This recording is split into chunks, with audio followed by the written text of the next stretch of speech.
साई समझ गई थी कि ये उनका एक स्पेशल डेट है।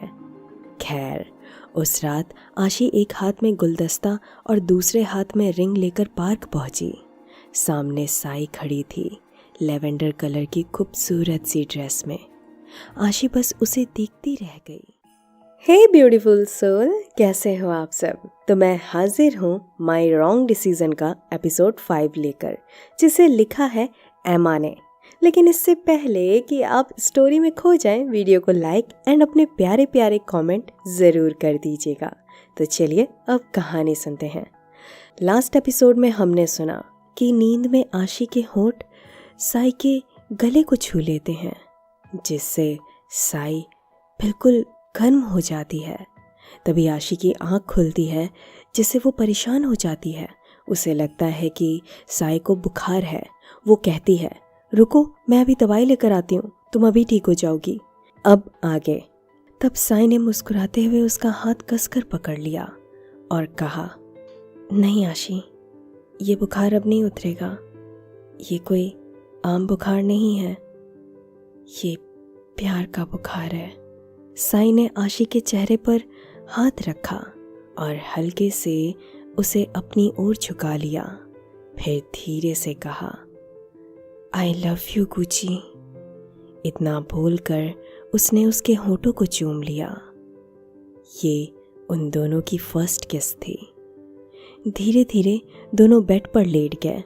उनके बीच की दूरी भी धीरे धीरे पिघलने लगी और जैसे वक्त ठहर गया हो। आज कोई बंदिश नहीं, कोई दायरा नहीं, बस एक दूसरे को पूरी तरह महसूस करने की ख्वाहिश थी। मानो जो एहसास अब तक शब्दों में बंधे थे, वो अब सांसों के जरिए बहना चाहते थे। आशी ने साई के चेहरे को हल्के से छुआ और उसकी आंखों में देखा। वो आंखें जो आज भी उतनी ही गहरी थीं, जिनमें उसने पहली बार अपना अक्स देखा था। उसने धीरे से साई का माथा चूमा, फिर उसके गालों को अपनी उंगलियों से सहलाते हुए उनके बीच की दूरी को मिटाने लगी। उसकी उंगलियां साई के होठों से होते हुए उसके बालों में उतर गईं। उसने एक ठंडी सांस भरी और धीमी आवाज में कहा, पता है साई, मैं तुम्हारे पास होकर भी तुम्हें मिस करती हूँ और मुझे नहीं पता ऐसा क्यों होता है। शायद इसलिए कि मुझे डर लगता है कहीं मैं तुम्हें खो ना दूं, कहीं कोई तुम्हें मुझसे छीन ना ले। मैं तुमसे दूर होने के ख्याल से ही काम चाहती हूँ। उसकी आवाज़ में हल्की सी कंपन थी, मानो उसका डर उसकी आंखों से टपकने वाला हो। साई ने तुरंत अपना हाथ बढ़ाकर आशी के होठों पर उंगली रख दी। उसकी आंखों में प्यार की अनकही गहराई थी। उसने कहा, श्श्श, मैं कहीं नहीं जा रही हूँ। मुझे कोई तुमसे नहीं छीन सकता। मैं बस तुम्हारी हूँ, सिर्फ तुम्हारी। कमरे की नर्म रोशनी में दोनों की आंखें एक दूसरे में बस गईं।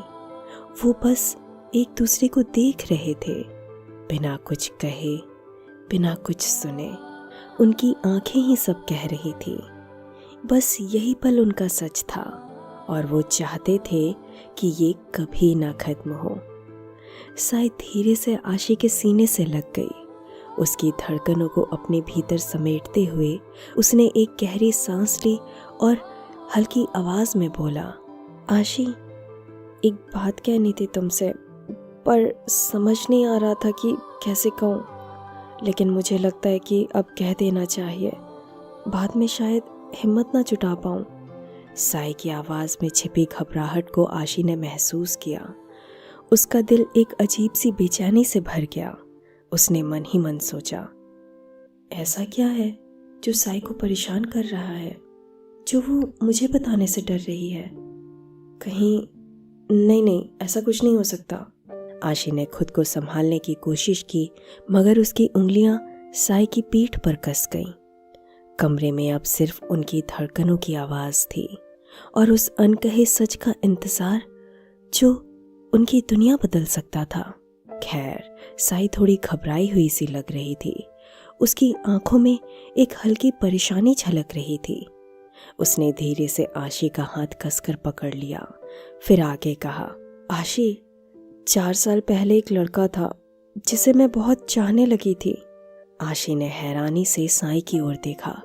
साई ने गहरी सांस ली और फिर कहा, मगर उस वक्त ऐसा लगा कि वो मेरी तरफ कभी ध्यान नहीं देगा, क्योंकि वो बहुत चार्मिंग था और सिर्फ मैं नहीं और भी बहुत सी लड़कियां उसे पसंद करती थी, तो मैंने उसे अपने मन से पूरी तरह निकाल दिया। कुछ पल खामोशी के बाद साई ने फिर कहा, और फिर 1 साल बाद वो आया और उसने मुझसे इजहार किया। साई की आवाज़ अब थोड़ी भारी हो गई थी।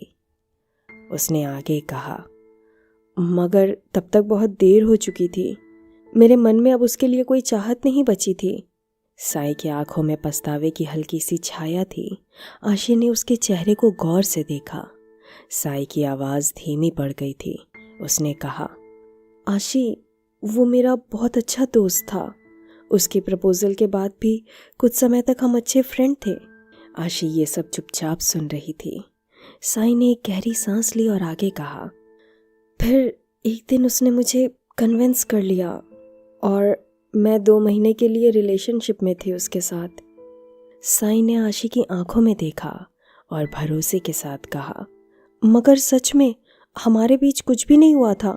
हमारी बॉन्डिंग कभी डीप नहीं हुई थी। फिर धीरे धीरे ये रिलेशनशिप टॉक्सिक होता चला गया। वो मुझ पर बहुत रिस्ट्रिक्शंस लगाने लगा था। ये मत करो, वो मत करो, हर बात पर रोक टोक। बोलते बोलते साई का चेहरा भी हल्का सा उदास हो गया था। उसने आगे कहा, और यही सब बातें हमारे बीच आने लगी थी। मैं इतना ज़्यादा प्रेशर फील करती थी, मैं उसे कुछ शेयर भी नहीं कर पाती थी। मतलब अगर मैं कुछ बोलती थी तो वो मुझे गलत ही लेता था। बहुत ज़्यादा मेंटल प्रेशर मैं फील करने लगी थी। और फिर रिलेशनशिप तो क्या, हमारी फ्रेंडशिप भी टूट गई। इतना बोलकर साई चुप हो गई। कुछ पल के लिए वहाँ सन्नाटा छा गया। साई ने आशी का हाथ मजबूती से पकड़ लिया, फिर आगे कहा, बस एक यही बात थी जो मैंने तुम्हें बताई नहीं, लेकिन तुम्हारा मेरे बारे में जानना ज़रूरी है ना, इसलिए आज हिम्मत करके मैंने तुम्हें बता दिया। मुझे डर था कहीं मैं तुम्हें खो ना दूँ, इसलिए मैंने तुम्हारे प्रपोज़ल का इंतज़ार किया और थोड़ा इंतज़ार किया कि हमारे बीच थोड़ी सी डीप बॉन्डिंग बन जाए। उसके बाद मैं तुम्हें अपने पास्ट के बारे में बताऊं। I am sorry Gucci. Sai ने इतना कहा ही था कि आशी ने साई के होठों पर एक नरम सी प्यारी सी किस की और उसकी आंखों में देखते हुए बोली, साई, इससे मेरा प्यार कभी कम नहीं होगा। जैसा आज है वैसा ही कल रहेगा, और वैसे भी ये तो पास्ट है ना। साई बस उसकी आंखों में खो सी गई थी।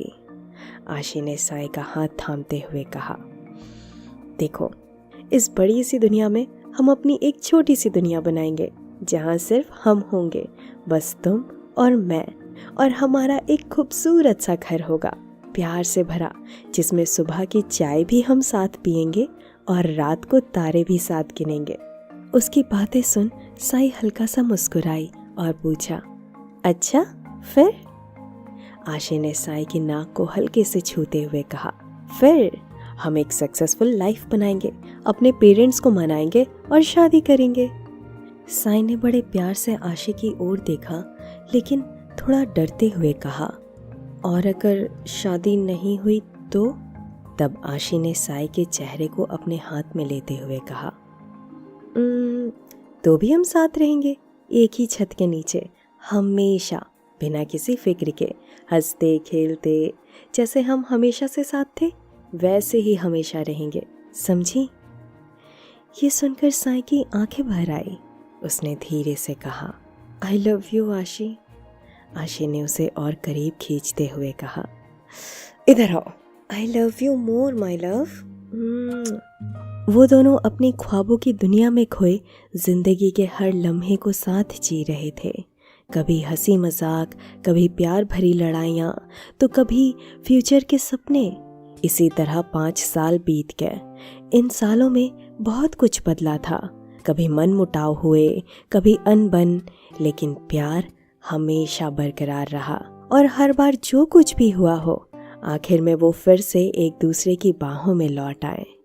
लेकिन उस दिन जब दोनों साथ में पार्क में वॉक कर रहे थे, तभी अचानक एक आवाज आई। पहचाना साई?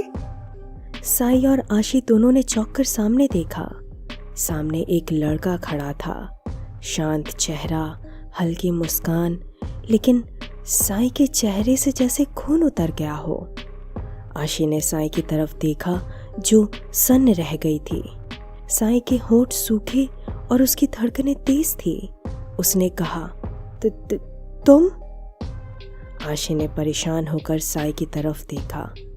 कौन है ये साई, और ये तुम्हारा नाम कैसे जानता है? साई ने थोड़ा झिझकते हुए कहा, आशी प्लीज, क्या तुम मुझे 2 मिनट दोगी? मुझे इससे अकेले में कुछ बात करनी है। आशी को साई की बात चुभ गई। उसका दिल चाह रहा था कि वो जिद करे, पूछे, लेकिन वो चुप रही। बिना कुछ कहे वो वहां से दूर हट गई, लेकिन उसके अंदर एक जलन की आग भड़क उठी। साई को किसी और के साथ खड़ा देखना उसे अच्छा नहीं लग रहा था। कुछ देर तक वो खड़ी रही, फिर गुस्से और जलन में पार्क से सीधे हॉस्टल वापस चली गई। कुछ देर बाद साई आशी को ढूंढने लगी। जब उसे आशी कहीं नहीं मिली तो वो भी हॉस्टल पहुंच गई। आशी को उसके रूम में देखकर साई को थोड़ा रिलैक्स्ड फील हुआ। साई आशी के पास आकर उससे धीरे से बोली, तुम वहां से चली क्यों आई? आशी ने एक हल्की मुस्कान के साथ जवाब दिया, कुछ नहीं, बस थोड़ी थकान थी इसलिए वापस आ गई। साई को महसूस हुआ कि आशी झूठ बोल रही है, लेकिन उसने कुछ कहा नहीं। दोनों के बीच थोड़ी देर खामोशी पसरी रही, लेकिन कुछ देर बाद आशी ने अचानक पूछ लिया, वो कौन था साई? साई ने गहरी सांस ली और धीरे से जवाब दिया, ये वही था जिसके बारे में मैंने तुम्हें बताया था, समर। साई ने बिना कोई रिएक्शन दिए कहा, ओह अच्छा, ठीक है, मुझे अब नींद आ रही है, हमें सोना चाहिए। ये कहकर आशी दूसरी ओर मुड़ गई, लेकिन उसकी आंखें बंद नहीं हुई थी। उसका दिल हजारों सवालों में उलझा हुआ था और उन्हीं उलझनों में रात बीतती गई। नेक्स्ट डे फिर से समर साई से पार्क में टकराता है और उन दोनों की फिर से बात हो जाती है। कुछ वक्त तक ऐसे ही ये सिलसिला चलता रहता है, जिस वजह से आशी को बहुत प्रॉब्लम हो रही थी। आशी को ये सब बिल्कुल पसंद नहीं आ रहा था, उसे ये सब खटक रहा था। खैर, एक दिन आशी जानबूझकर बाहर जाने से मना कर देती है, लेकिन साई कहती है, लेकिन मेरा मन कर रहा है बाहर जाने का, मुझे थोड़ी सी घुटन हो रही है। तब आशी गहरी सांस लेती है और साफ साफ कह देती है, ठीक है, तुम अकेली चली जाओ फिर। लेकिन जैसे ही साई बाहर निकलती है, आशी उसके पीछे पीछे पार्क तक पहुंच जाती है और वहां का नज़ारा देख उसके रगों में जलन और गुस्से की आग भर जाती है।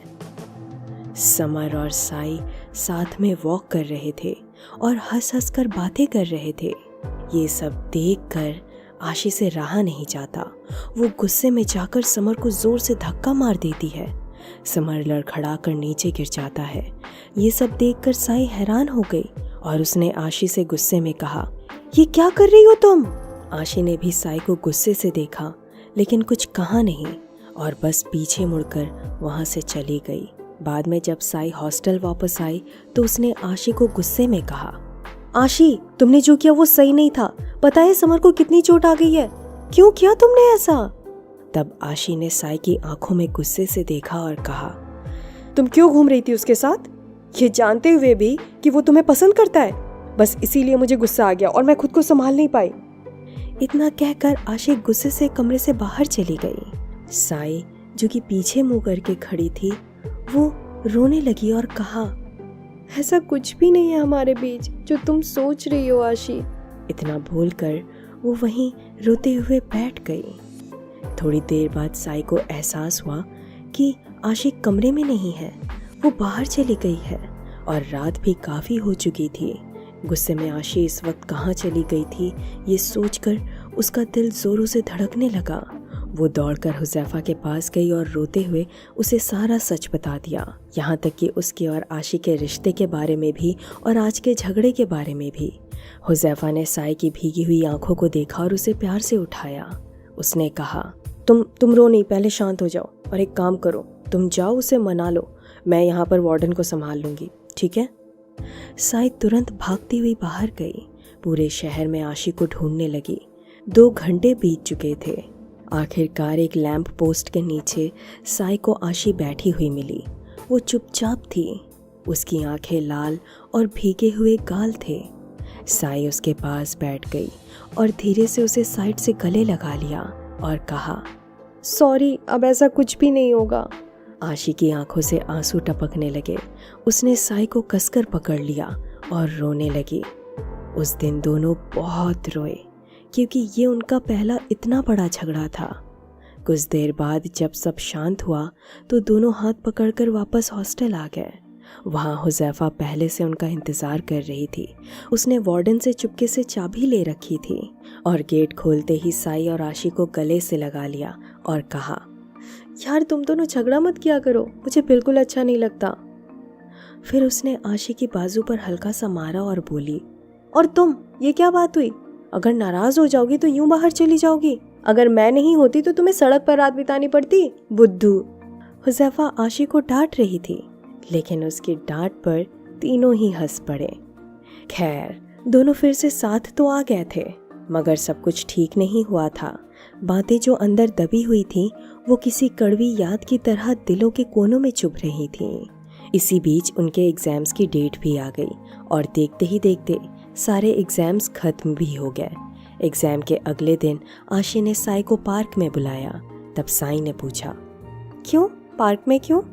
आशी ने मुस्कुरा कर जवाब दिया, उफ, कितने सवाल करती हो तुम, मैंने बोला ना, बस तुम आ जाना, ठीक है? मगर साई समझ गई थी कि ये उनका एक स्पेशल डेट है। खैर, उस रात आशी एक हाथ में गुलदस्ता और दूसरे हाथ में रिंग लेकर पार्क पहुंची। सामने साई खड़ी थी, लेवेंडर कलर की खूबसूरत सी ड्रेस में। आशी बस उसे देखती रह गई। साई चमक रही थी, मानो पूरा चांद उसकी झील सी आंखों में समा गया हो। लेकिन तभी आशी ने देखा कि सामने से समर आ रहा था, ब्लैक सूट में, हाथों में फूल और रिंग लिए। आशी का सारा बदन ठंडा पड़ गया। उसका दिल किसी बर्फीली झील में डूबने लगा। समर घुटने के बल बैठा आशी की ओर फूल बढ़ाया और रिंग पहनाने के लिए हाथ आगे बढ़ाया।